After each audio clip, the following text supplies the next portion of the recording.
বর্তমান বিশ্বে বিজ্ঞান যত অগ্রসর হয়েছে তত মানুষ বস্তু কেন্দ্রিক হয়ে গেছে। বিজ্ঞান আমাদের বস্তুর বিভিন্ন কলাকৌশল, বস্তুর প্রকৃতি এবং ধর্ম ইত্যাদি আমাদেরকে শিখিয়েছে। তো আমরা ধাপে ধাপে ক্রমে ক্রমে আমরা বস্তুমুখী হয়ে গেছি, জাগতিক হয়ে গেছি।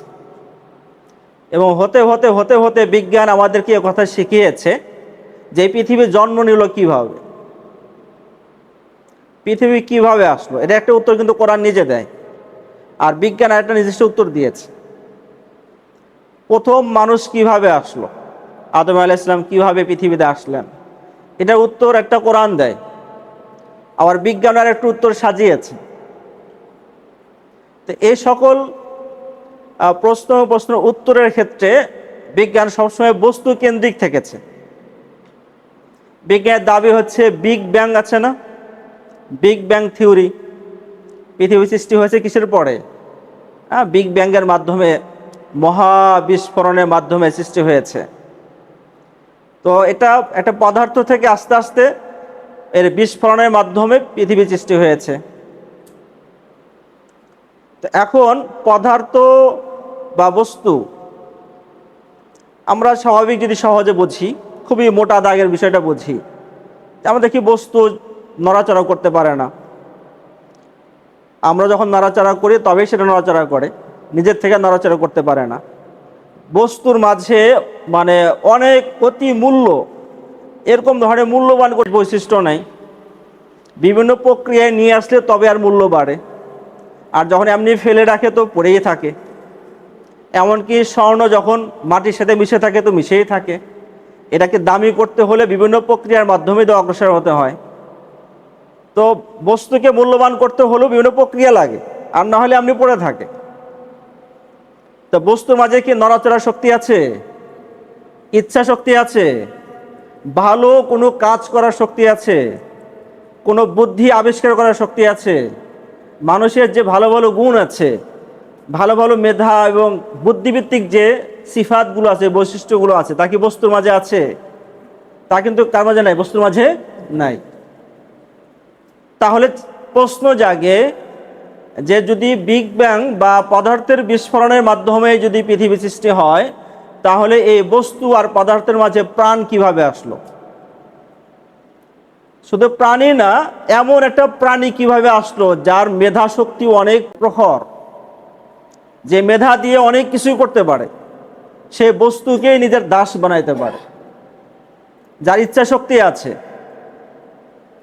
যার মানে উত্তম চরিত্রের সব ধরনের গুণ আছে, আবার খারাপ চরিত্রের সব ধরনের কি আছে, বদভ্যাস আছে।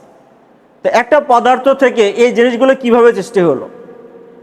তো বিজ্ঞান কেন্দ্রিক যত ব্যাখ্যায় আপনি যাবেন, যত গভীরে যাবেন, শুধু এই কথাই বোঝানোর চেষ্টা করবে যে এভাবে এভাবে এভাবে পদার্থের মানে বিবর্তন, এটা পরিবর্তন রূপান্তর হতে হতে হতে হতে আপনাকে মানে বোঝাবে যে আস্তে আস্তে মানুষ হয়েছে, মানুষের মেধা তৈরি হয়েছে, মেধার মাঝে এই বিষয়গুলো তৈরি হয়েছে। তাহলে সব কিছু সেন্টার কি হলো? বস্তু। যদি অবাক লাগে যে এত সুন্দর বুদ্ধি বস্তু ভিতরে আসলে কি হবে, তাহলে বিজ্ঞানের মূল স্রোত, মূল প্রবণতা, মূল ঝোঁক হলো বস্তু কেন্দ্রিক। এমনকি পুরা পৃথিবীর সবচেয়ে বিস্ময় সৃষ্টি যেটা মানুষ, তারও সব কিছু কেন্দ্রে রাখে কাকে? বস্তুকে। তাহলে আমরা যদি এভাবে প্রশ্ন করি যে মানুষের মাঝে মেধা আসলো কোত্থেকে, বিজ্ঞানের ব্যাখ্যায় কি বলা হবে? মেধা কোত্থেকে আসলো, ভালো গুণ কোত্থেকে আসলো, ইচ্ছা শক্তি কোত্থেকে আসলো, মানুষের রুচিবোধ কোত্থেকে আসলো, বিবেক বোধ কোত্থেকে আসলো? তাহলে সব কিছুর কেন্দ্রে কে আছে? বস্তু আছে। কিন্তু আমরা একটু গভীরে যাই যে বস্তুর মাঝে কি আদৌ এতগুলো ক্ষমতা আছে, আদৌ এতগুলো সক্ষমতা আছে? মানুষকে যখন টেনে বস্তুর দিকে নিয়ে যাওয়া হয়, মানে অনেক পিছনে নিয়ে যাওয়া হয়, অনেক নিচে নিয়ে যাওয়া হয়,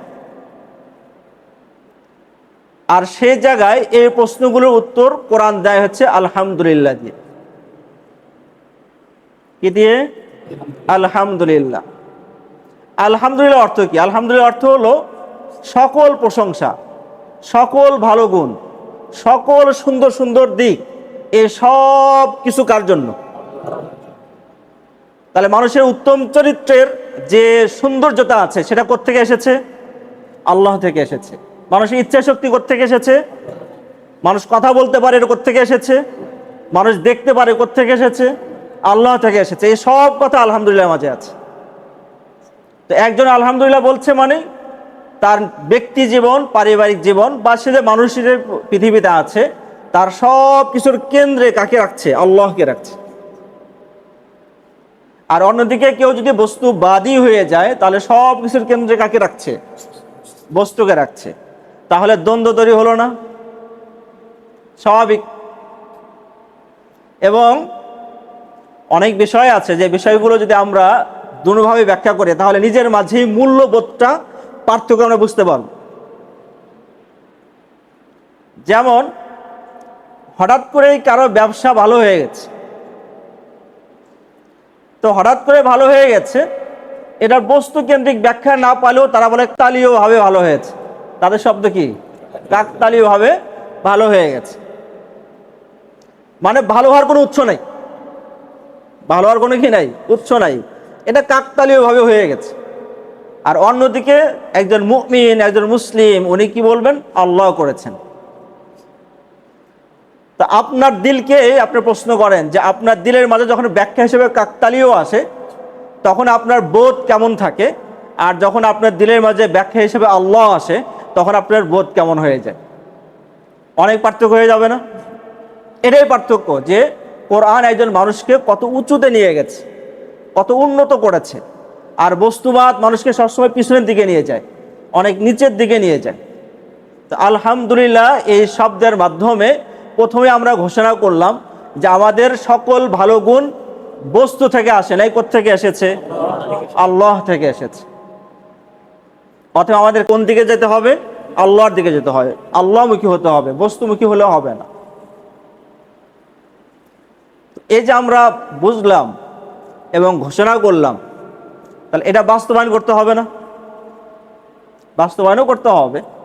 তার মানে বিজ্ঞান যে বিশাল বড় একটা জগৎ তৈরি করেছে এবং সব কিছুর পিছনে পদার্থকে সাজিয়েছে, সেখানে আমরা আল্লাহকে বা তার চাইতে উঁচু মহান ভাবে আল্লাহকে আমরা দেখতে চাই।